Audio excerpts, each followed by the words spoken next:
What recommendation would you give to somebody who's thinking about starting a business in terms of saying, see what the need is and go create a business that solves that need versus making sure you have a passion for it as well? 100% passion. Start with the passion. Start with the passion. Start with something that intrigues you. You might not even know that it intrigues you. You might not even know that it's something you're passionate about. But I would think about in the same way you think about how did you find what movies you were into? You explored, you played a bit. Now you have Netflix. But at some the point algorithm tells you. Yeah, but the algorithm tells you because of what you watched. So now it makes it easier. Just like when you go on a social feed, it's going to feed you things that are personal to you. And that's why they're so addictive, because it's highly curated to you. When you first got into movies, you first got into something you liked, or even music, you heard different things, you saw different things, and you started to lean in toward a certain theme, like a genre, I should say. Like some people love horror films, some people hate them. My wife doesn't like them. Like, all right, I don't like seek them, but some people love them. Okay, so if you're into that, start playing around with that. And I think business is very similar, is that you may not know that you're into something, or you may not think that what you're into could be a business. That's what I was going to get at. Like, I'm passionate about this, but it already exists as a business or a business ecosystem even, versus I see some challenges. There could be a business to solve this challenge. Yeah, and in order to do that, you have to start exploring. Like, I would never have found these challenges that I'm thinking of for a future in tandem software business had I not been running with Go Brewing and running into these challenges. So you have to start somewhere. It's like a niche, right? So say you're into bird watching. You can create content around what you feel is important when it comes to watching birds, like where to watch them, what to use to watch them. You can find a cohort of people or communities of people that just go watch birds. And as you start to get into that, you may think there's no way this could ever be a business, but maybe it's as simple as like you're an influencer in the bird watching community. Maybe you're creating things as you're doing this to make it easier. What about a stand that you could put something on, or something to hold whatever you're going to use to watch these birds? Yeah. Like, there could be all of these things, but you never know unless you start actually doing it, and then just keep your mind open to think, wow, this could be something. And I would say that niches are for the riches. So don't think about this as like, oh, it's such a small market. You own the small market, you're going to win. If you try to get in a huge market because there's a huge TAM, a total addressable market, and you're like, oh, this market's huge, and that's your like big presentation. Yeah, no shit. There's a lot of humans in the world. It doesn't matter. The bigger the market is, the more expensive it is for entry. Like, the smaller the market, sometimes it's the best because you could develop some secret sauce and you could really get to know the market. And if you're solving a solution for that smaller market, you have a much better chance, in my opinion. When you then are taking that next step to go, I see an opportunity here that could be a business, it's something that I'm passionate about. What's the first question that you ask yourself on a personal level to make sure this is what you want to do and can do? Yeah, it's a good question. I would say, are you really passionate about it? So like, sleep on it, like wait a little bit of time. For me, Go Brewing was something that kept coming up. And then there was signals from the universe basically telling me this is something you should try. Then you have to find what for you is the acceptable level of risk for you to try something. For all of us, it's going to be very different. It's going to depend on the cost of entry, where you want to start, and a lot of other things. How do you validate what you are feeling in a way that convinces you, yep, I'm ready to take the next steps to do this? I'm really trying to get into the psychology of, a lot of people might think, oh yeah, I would love to do that one day, or I've got this idea, but something is holding them back. What's the question and answer you give to yourself to know, okay, I'm going to take the chance here? I would say number one is, how are you going to approach the problem in a unique way? For me, when I was looking at Go Brewing, my unique strength and how I was going to approach creating a brand that I had really knew nothing about the beverage space was direct to consumer. I had a hypothesis that if I was able to sell to someone's house, that direct connection and treating that customer well would play out in a very positive way. So that's how I approached it. And when I looked at the history of the beer space, I also realized that not many brands did that, or needed to, for that matter. Heineken, Zero, Miller never needed to do that. If you're an emerging brand or you're a new brand, it's really important to have that data. I would say, like, what is your unique spin on it, first and foremost? And is it differentiated enough where you're going to have a competitive advantage of something that you're good at? So, for example, when you're looking at beverage, you may not think about direct to consumer. That may not be the first thing that comes to your mind. Maybe you're a brewer, or maybe you have good distribution contacts, or maybe you've built another business before. And maybe that's your secret sauce, is like you have these really good contacts. You're going to build a product because your relationships and you're great at sales. is, and you feel like the said thing is the best product to make. So I think you got to tie in the unique value that you can bring to the problem. And for me, it was e-commerce. And I knew if I was successful there, there's no doubt that would help me get into that next level, which in beverage is kind of the holy grail, for lack of better words. And that's getting into retail and major chains, which is where most of the volume happens. Did you know what the lifestyle of an entrepreneur was before you started your first company? No. I mean, you can. It's inexplainable. It's still inexplainable. You can talk about your story, and I'm sure there's things that are going to resonate, but it's very, very unique. I would say that the parable, which our Beer Disarm is about, is that you're going to face challenges constantly. And once you learn to accept the fact that you're going to have to eat shit sandwiches almost every day, and be able to get through those. Disarm does not taste like a shit sandwich. Yeah. Disarm is about a parable that has to do with this guy, Milarepa, who was faced with a ton of demons. So he went in a cave, and all these demons kind of infiltrated this cave. He tried to push the demons out, and then demons just got meaner and stronger. And finally, he befriended them, and then the demons slowly started to leave. Then one day, this huge demon comes in and is about to kill him. And finally, he just had to surrender. So he put his head in the demon's mouth and says, "Eat me if you wish." And the demon just disappeared. Yeah.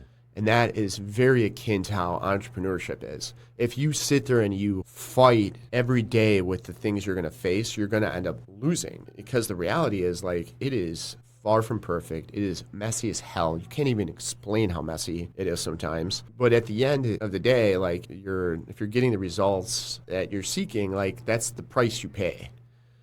One of your core passions is identifying and solving problems. You have to solve problems as an entrepreneur. But it seems like a passion for you. Do you think that's essential for any entrepreneur in terms of what they're getting into? 1,000,000%. I think that is entrepreneurship. How do you solve problems? How do you create something and then solve problems that you're going to face? What's the difference between being an owner of a company and being an entrepreneur? Being an entrepreneur, you start from nothing. Like, in many cases, you could be an entrepreneur and acquire a company and start from there. What I like about starting businesses is you have zero. You don't have a bank account. You don't have a trademark. You don't have a name. You have nothing. And then you create it all. You create systems, and then you build it and you scale it. And I made it sound really simple there. It's very complex. But that is the difference. There's a lot of people that I've met that haven't done that. You know, they can be an entrepreneur, but maybe they came in as a partner. And I'm not saying they didn't provide expertise, but they didn't have that same stake in the game. And that is what I love. Like, I love the 0 to 1 creation, getting this thing rocking. And last companies I built and sold, I got it essentially before I left from 0 to $120 million in revenue. You know, 40 million before I sold it, then I stayed on. And yes, I had help from the acquiring company and funding and doing the things that we did, but it came from my basement. We had zero, and we had no funding. So to do that and look back, like, yeah, I have a sense of pride about it, and that's what I find myself drawn to.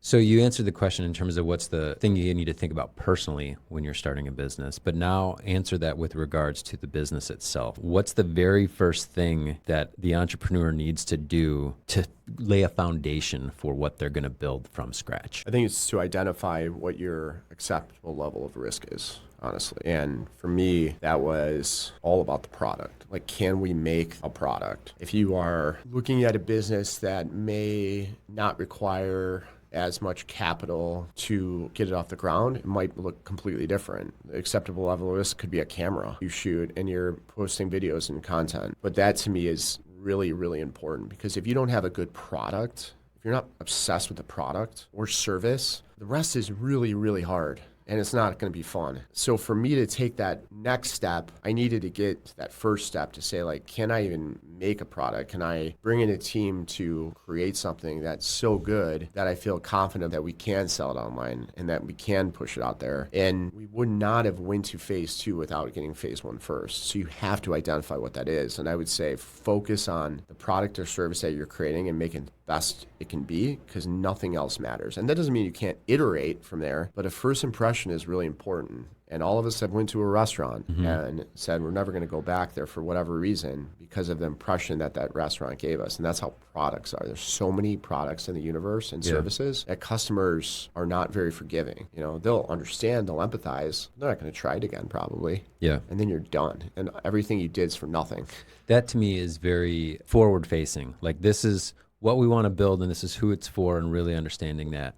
I want to dial in on the internal stuff that needs to happen with starting a business that maybe a lot of entrepreneurs don't think about. So at what point do you put together the business plan, or do you? This is my budget. This is what my financial forecast is. How has that worked for you? Or have you gone a different route where you're just winging it? Some of it's crazy, but some of it's winging it. Some of it is like looking really short term. There is no point to put a 5-year budget or plan or forecast together. You can have a vision. I had a very clear vision of what the last company would be, of what this company would be in 5 years. I had a vision. I had a dollar amount in my mind. But year one, when you're creating, unless you're taking over a business or a franchise or something like that, it's really hard to know what you're going to do. And a lot of it is guesswork. You may not even be close. So what we did is we looked at what are the expenses in year one. I had no idea what the revenue would be.